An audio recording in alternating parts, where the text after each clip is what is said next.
Welcome back to SS classes. My name is Shaista Parveen and you are watching SS classes. So all my dear students, today I will discuss the physics class 8 ICSE board. The name of chapter is light. This is the chapter number 5 in this your physics. And today we discuss about why does refraction occur. In previous video we discussed about the term related to refraction and what is refraction and how can three cases are responsible for refraction.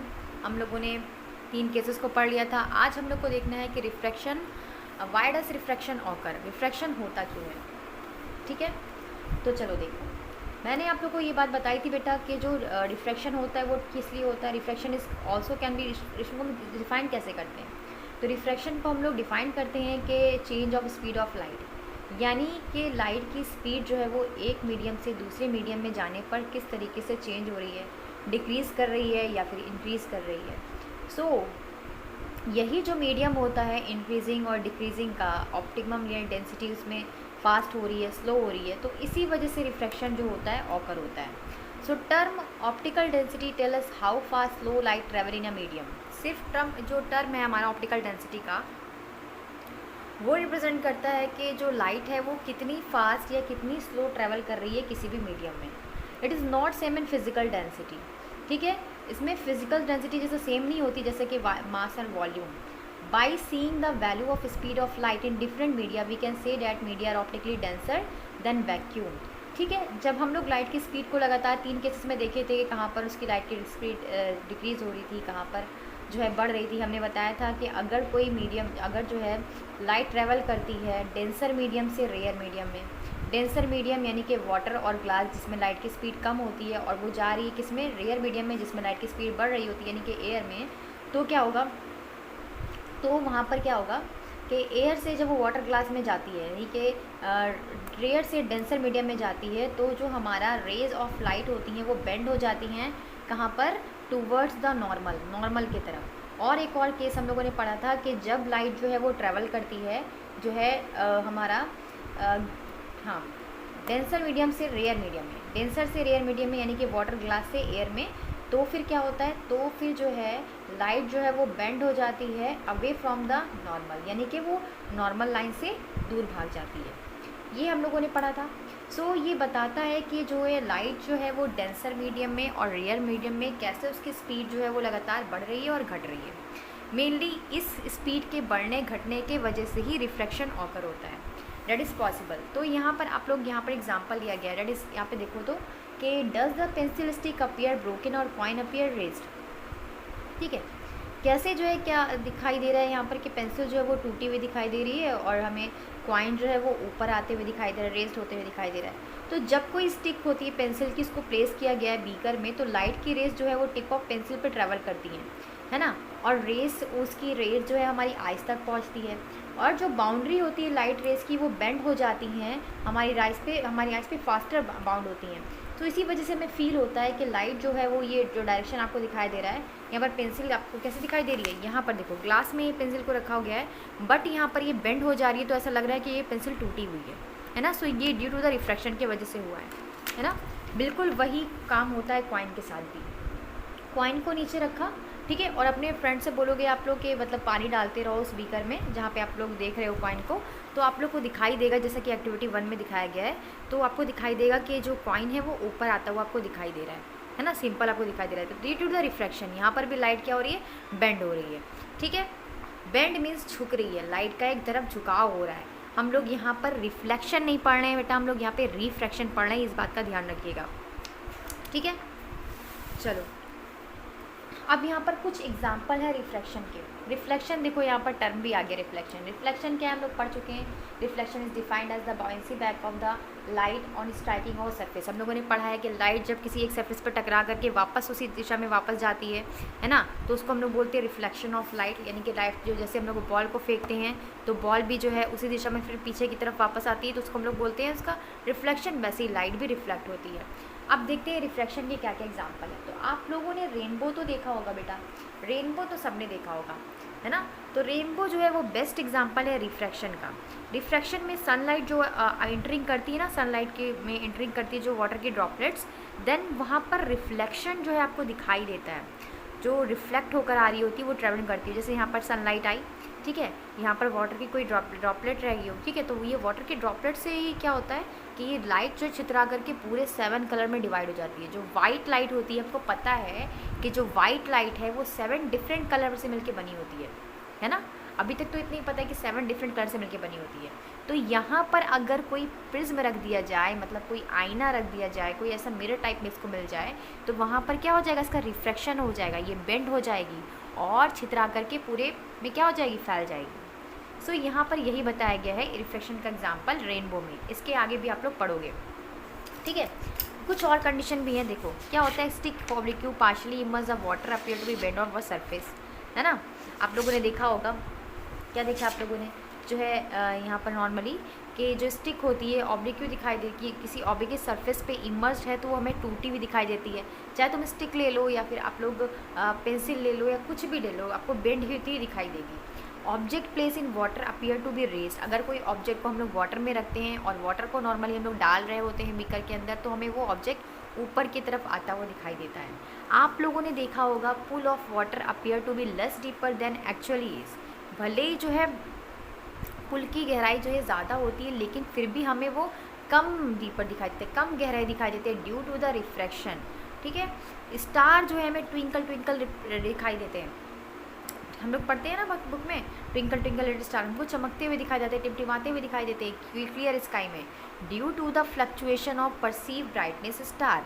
जैसा कि आपको diagram में दिखाया गया है, यहाँ पर raise आ रही है और ये इसका अपेरेंट रेज है, मतलब यहाँ पर ये रिफ्रैक्ट हो रही है, रिफ्रैक्शन रे है ना। तो ड्यू टू द रिफ्रैक्शन हमें जो लाइट है, जो हम लोग का स्टार है, वो हमको कैसे दिखाई देता है, ट्विंकलिंग दिखाई देता है, यानी कि टिमटिमाते हुए दिखाई देते हैं। अगर आप देखो एक ग्लास पानी लो, ठीक है, ग्लास वाला जो है शीशे का ग्लास लो और इसमें पानी लो और पानी में आप लोग जो है लेमन को डाल दो, तो आपको लेमन का साइज़ उसमें बड़ा दिखाई देगा, ये भी है ड्यू टू द रिफ्रैक्शन। तो कितने सारे इसमें एग्जाम्पल दे दिए रिफ्रैक्शन के। चलो अब बात करते हैं रिफ्रैक्शन थ्रू अ प्रिज्म। आप लोगों ने प्रिज्म की बात देखा होगा, है ना, प्रिज्म देखा होगा आप सबने। प्रिज्म वाला मैं ढूंढ रही हूँ, कहाँ गया मेरा प्रिज्म, बना के रखा था मैंने, चलो दिखाते हैं। प्रिज्म की अगर बात करें, ठीक है, तो एक ट्रायंगुलर शेप होता है, ये कैसा होता है, ट्रायंगुलर शेप होता है। नॉर्मली प्रिज्म का जो है यहाँ पर डायग्राम मुझे ज़्यादा क्लियरली इस बुक में दिखाई दिया था, तो आप लोग यहाँ से देखोगे ना तो बहुत सही रहेगा। देखो इसमें देखो यहाँ पर क्या हो रहा है, जूम कर देती हूँ मैं थोड़ा, ठीक है, दिखाई दे रहा होगा आई होप। यहाँ पर देखो क्या दिया है, प्रिज्म जो है एक ट्रायंगुलर शेप है जहाँ पे लाइट बेंड हो रही है। ये हमारी इंसिडेंट रे है जहाँ से लाइट आ रही है, ट्रैवल कर रही है ना। लाइट ट्रैवल करने के बाद क्या होती है, यहाँ पर उसका बेंड हो जा रही है, यानी कि लाइट की स्पीड जो है कम या ज़्यादा हो जाएगी। मीडियम चेंज होगा तो लाइट की स्पीड भी चेंज होगी, ज़्यादा या कम होगी, ये बात याद रखना। यहाँ पर मीडियम जो है बाहर की तरफ एयर है और अंदर की तरफ ग्लास है, और आपको पता है कि जब हम लोग क्या करते हैं, एयर से जाएंगे ग्लास मीडियम में, क्योंकि ग्लास डेंसर मीडियम है, तो वहाँ पर लाइट की स्पीड क्या हो जाएगी भाई, धीमी हो जाएगी, डिक्रीज़ हो जाएगी, है ना। तो ये हमारी इंसिडेंट रे यहाँ से आई, टकराने के लिए रे आ रही है, और यहाँ पर रिफ्रैक्टेड हो गई, मतलब बेंड हो गई, है ना। और ये जो निकल रही है हमारी वो इमर्जेंट रे है, यानी कि यहाँ पर जाने के बाद फिर से लाइट की स्पीड क्या हो गई, तेज़ हो गई। यहाँ पे लाइट आई, यहाँ पर कुछ समय के लिए रुकी और फिर से लाइट की स्पीड क्या हो गई, तेज़ हो गई, क्योंकि मीडियम चेंज हो रहा है तो लाइट की स्पीड भी चेंज हो रही है ना। अगर हम इस ट्रायंगल को, इस ट्रायंगुलर प्रिज्म के शेप को चेंज करेंगे तो हमारा रिफ्रैक्शन पे भी इफ़ेक्ट पड़ेगा, ये बात आपको याद रखनी है। नॉर्मली आपको बस इतना याद रखना है कि यहाँ से इंसिडेंट रे निकलेगी तो यहाँ पर मीडियम चेंज होगा तो हमारा लाइट ऑफ रिफ्रैक्शन भी क्या होगा, चेंज होगा, है ना। ये जो है हमारा एंगल ऑफ रिफ्रैक्टेड है। अब देखते हैं अपनी बुक में क्या दिया हुआ है, ठीक है, क्या दिया हुआ है, चलिए देखते हैं। देखो यहाँ पर क्या दिया हुआ है कि प्रिज्म जो है वो प्लेस किया गया है दो ग्लास के बीच में, है ना। यहाँ पर एयर, यहाँ पे भी एयर है और ये ग्लास के बीच में रखा गया, पैरेलल जा रही है लाइट, ये पैरेलल जा रही है, इसमें बहुत सारी रेस को दिखा दिया गया है, तो आप लोग कंफ्यूज नहीं होना, ठीक है। सिंपल यहाँ पे भी ये इंसिडेंट रे है, ये हमारा इंसिडेंट रे है, और यहाँ पर जो है नॉर्मल लाइन जो परपेंडिकुलर जा रही है, तो इन दोनों के बीच जो एंगल फॉर्म हो रहा है वो इंसिडेंट एंगल है ना। और यहाँ पर जो है एंगल फॉर्म हो रहा है वो हमारा रिफ्लेक्शन एंगल है। यहाँ पर आपको देख रहे हो सबसे ऊपर वाल, ये हमारा है डेविएशन एंगल ऑफ डेविएशन, ठीक है। तो यहाँ पर आप लोग वैल्यू फाइंड करोगे अगर इसकी इंसिडेंट की, अभी आप लोग को वैल्यू फाइंड नहीं करनी है, बस आप लोग के सिलेबस में इतना ही है कि रिफ्लेक्शन ऑफ प्रिज्म क्या है। नॉर्मली लाइन जाएगी नॉर्मली लाइट इंसिडेंट रे हमारी जाएगी, टकराएगी अगर वो ग्लास से तो उसकी स्पीड धीमी हो जाएगी कुछ समय के लिए, और जब वो बाहर निकलेगी एयर में, प्रिज्म से टकराएगी, जब हमारी आँख पर पड़ेगी, फिर से उसकी स्पीड क्या होगी, बढ़ जाएगी। इतना बस आपको याद रखना है ना। So the extended emergent Indian rays include the angle D, angle of deviation. जो यहाँ पर एंगल डी बन रहा है वो हमारा एंगल ऑफ डेविएशन है, जो यहाँ पर डिवाइड हो रहा है। ठीक है, चलो अब देखते हैं कुछ नॉर्मली ऑब्जर्व इफेक्ट क्या है रिफ्रैक्शन के, जो हम लोग देखते हैं। नॉर्मली हम लोग कौन कौन से इफेक्ट देखते हैं रिफ्रैक्शन के। सो देखो कुछ पॉइंट यहाँ पर हैं। Print appear to be raised when views through a glass slab. अगर क्या होगा कि आप लोग जो है प्रिंट को देखोगे है ना ग्लास स्लैब में, तो आपको वो कैसे दिखाई देंगे, ऊपर आते हुए दिखाई देंगे। स्विमिंग पूल और lake appear shallower than actually are. Swimming pool जो होते हैं और लैक होते हैं वो शैलो मतलब दिखाई देते हैं, जितने वो होते नहीं उतने ज़्यादा। फिश अपीयर टू रेज भी एक्चुअली इज। ठीक है, फिश हमेशा आपको ऊपर आती हुई दिखाई देगी, ऐसा जब आप उसको ऊपर परपेंडिकुलर देखोगे ना तो आपको दिखाई देगी ड्यू टू द रिफ्लेक्शन की वजह से। Star twinkle due to atmospheric reaction, ये भी हम लोग पढ़ चुके हैं। We see the sun little earlier than when actually rise up horizontal and bending sun rays, atmospheric reflection. जो आप लोग सनसेट देखते हो ना और सन देखते हो वो भी एग्जाम्पल है आपका रिफ्लेक्शन का। यहाँ पर है कुछ और एग्जाम्पल। लेंसेज जो है वो डायरेक्ट एप्लीकेशन करते हैं रिफ्लेक्शन ऑफ लाइट के। रिवर्सिबिलिटी ऑफ लाइट रिफर्स करती है ऐसे प्रिंसिपल को जहाँ पर लाइट जो है वो रिवर्सिबल है, डैट मीन्स रिफ्रैक्ट कर रही है लाइट, डायरेक्शन रिवर्स हो रहा है इसका। अब देखते हैं dispersion of light in prism. Dispersion क्या होता है भाई, है ना। ये चैप्टर आपका बहुत लेंदी है, बहुत ज़्यादा लेंदी है। मैं कोशिश तो कर रही हूँ उसको छोटा छोटा करने के पढ़ाकर ख़त्म करने की, है ना, ताकि हम लोग का कुछ छूटे भी ना और ईजिली हम लोग फटाफट इसको कवर भी कर पाएँ। तो देखो dispersion of light in prism, जब वाइट लाइट या सनलाइट जो होती है कॉम्बिनेशन होता है डिफरेंट कलर का। हमको पता है कि वाइट लाइट या फिर सनलाइट जो है वो कॉम्बिनेशन होता है डिफरेंट कलर ऑफ लाइट का। What would be happen if one light passes through the prism. क्या होगा अगर वाइट लाइट को हम लोग एक प्रिज्म में से, जो कि हमने देखा था ट्रायंगुलर प्रिज्म, अगर हम ट्रायंगुलर प्रिज्म में से इसको जो है पास आउट करवाएंगे लाइट को, तब क्या होगा। तो आइजैक न्यूटन जो थे ना, उन्होंने, न्यूटन का नाम तो आपने सुना है, तो आइजैक न्यूटन सर ने जो है इस पर कुछ एक्सपेरिमेंट किया था। क्या एक्सपेरिमेंट किया था, चलो देखते हैं। तो उन्होंने देखा था कि जब लाइट जो है वाइट लाइट पास होती है किसी प्रिज्म में से, तो वो स्प्लिट हो जाती है, यानी छितरा जाती है। छितरा जाती है, देखते हो ना, छितरा जाती है पूरे 7 कलर में।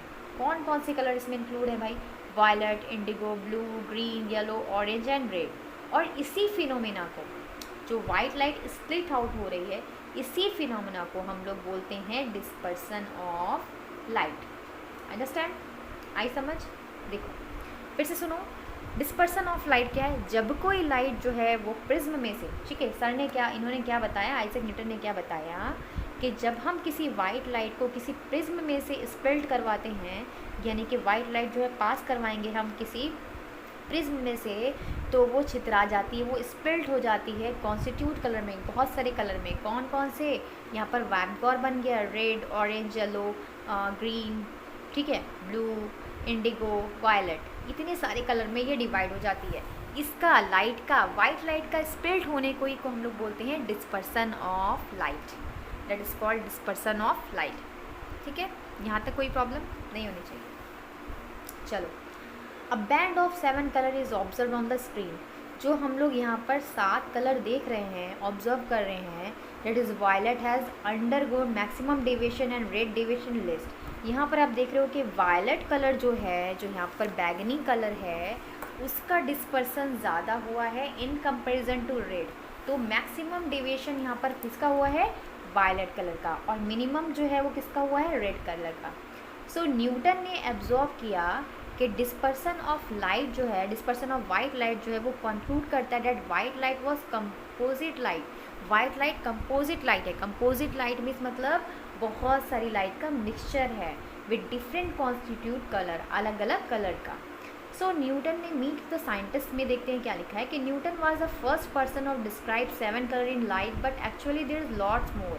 ठीक है, न्यूटन जो थे वो पहले साइंटिस्ट थे जिन्होंने ये बताया कि लाइट में 7 कलर होते हैं, but actually there lots more, but इससे भी ज़्यादा होते हैं।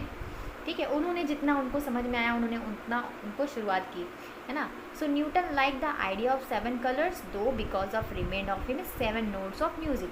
तो न्यूटन को जो ये आइडिया मिला ना, वो कहाँ से मिला? उनको 7 नोट्स ऑफ म्यूज़िक सुना है ना आप लोगों ने, सारे गामा पा धा नी सा, ठीक है। तो उसी के बेसिस पे इनको ये आइडिया मिला कि वाइट लाइट को जब हम लोग ट्रैवल कराते हैं, पास आउट कराते हैं किसी प्रिज्म में से, तो वो छितरा कर स्प्लिट हो जाती है बहुत सारे डिफरेंट डिफरेंट कलर में।